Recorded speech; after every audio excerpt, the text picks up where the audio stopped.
Good afternoon. I'm Shenggen Fan, Director General of International Food Policy Research Institute.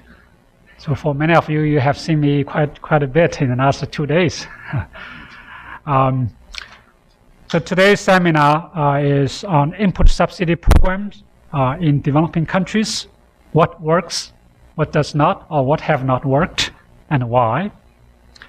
As you know, during the Green Revolution era, many countries, Bangladesh, India, Pakistan, have used subsidies in helping farmers to adopt so-called the Green Revolution technologies. Green Revolution technologies, particularly semi-dwarf varieties, need several things together: high-yielding varieties, water, credit, and fertilizers.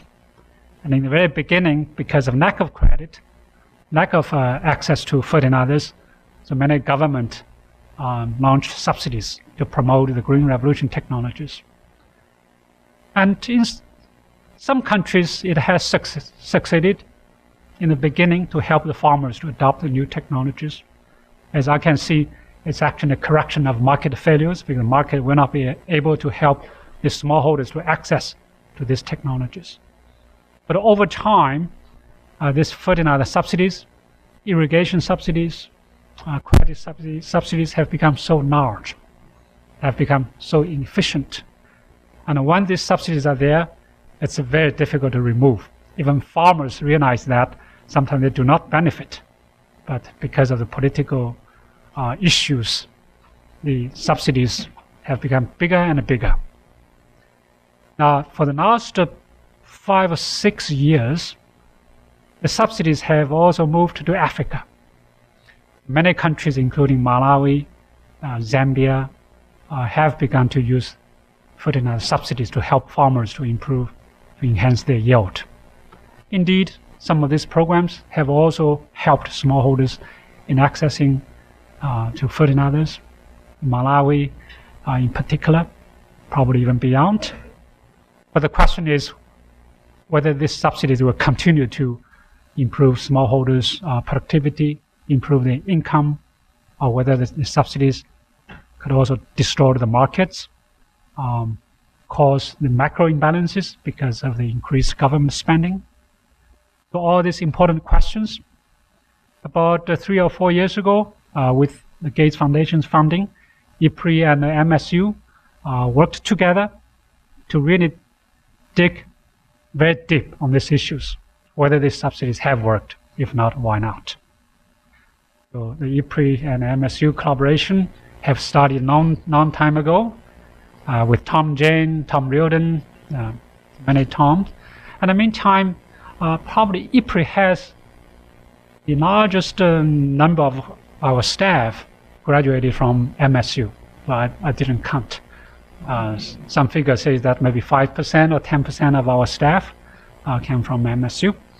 So I hope this collaboration will continue under the leadership of Tom, another Tom. From IFPRI side, obviously Shahid and many. So this collaboration has worked so well. So I'm looking forward to even more fruitful collaboration in the future. So today we have 2 speakers.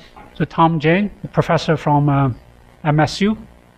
I have known him for a long time, working on subsidies, market issues. I remember the first time we really known each other actually is in Reagan Building, a USAID workshop. Right, we debated about the subsidy issues. Then Malawi, South Africa and other places. And Shahid. So Shahid is a senior research fellow at MTID, Market, Trade and Institutional Division.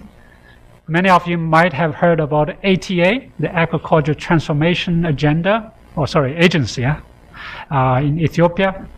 So Shahid was behind that program. We have 2 discussions. Derek Byrne, the former senior advisor at the World Bank, and he was the director of the World Bank World Development Report 2008, which is on agriculture. And another discussant is Samuel Yui, He's a good friend of IFPRI for so many years. Now he is a sector manager on agriculture and rural development in South Asia. He worked for many CGIAR centers, IATA, IFPRI. Maybe next time could be IFPRI. So each presenter would have probably up to 10 minutes. Each discussant maybe 5 minutes. So we start from Tom. Tom, please.